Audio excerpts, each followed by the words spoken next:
ഈ സ്രാവ് കുത്തിപ്പരി എന്ന് കേട്ടിട്ടുണ്ടാവും, മുട്ട കുത്തിപ്പരിച്ചത് കേട്ടിട്ടുണ്ടാവും. അടിപൊളി ടേസ്റ്റാണ് കേട്ടോ ഈ സ്രാവ് കുത്തിപ്പരി. അപ്പോൾ കഴുകി വൃത്തിയാക്കിയ സ്രാവ് ഉപ്പും മഞ്ഞൾപ്പൊടിയൊക്കെ ഇട്ടിട്ട് ഒന്ന് ജസ്റ്റ് വേവിച്ചെടുക്കുക.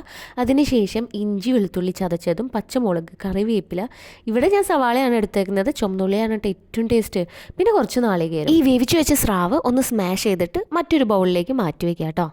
ഇനി ഒരു പാൻ ചൂടാക്കുക. അതിൽ ഇഞ്ചി വെളുത്തുള്ളിയും പച്ചമുളകും വേപ്പിലയും സവാളയൊക്കെ ഇട്ടിട്ട് നല്ലോണം വഴറ്റിയെടുക്കുക. അതിനുശേഷം മഞ്ഞൾപ്പൊടിയും ആവശ്യത്തിന് മുളക് പൊടി ഇട്ടിട്ട് ഒന്ന് മൂപ്പിച്ചെടുക്കുക.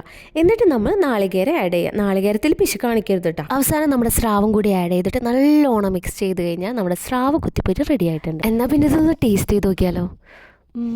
അടിപൊളി ടേസ്റ്റാണ്, നിങ്ങൾ മസ്റ്റായിട്ടും ട്രൈ ചെയ്യണം കേട്ടോ. അപ്പോൾ നമ്മുടെ വീട്ടിലെ വിശേഷങ്ങളും ഫാമിലിയിലെ വിശേഷങ്ങളും കുക്കിംഗ് വിശേഷങ്ങളൊക്കെ അറിയാനായിട്ട് ചാനൽ ലൈക്ക് ചെയ്യാനും ഷെയർ ചെയ്യാനും സബ്സ്ക്രൈബ് ചെയ്യാനും മറക്കരുത്. മറ്റൊരു വിശേഷമായിട്ട് നമുക്ക് വീണ്ടും കാണാം. അതുവരേക്കും ബൈ.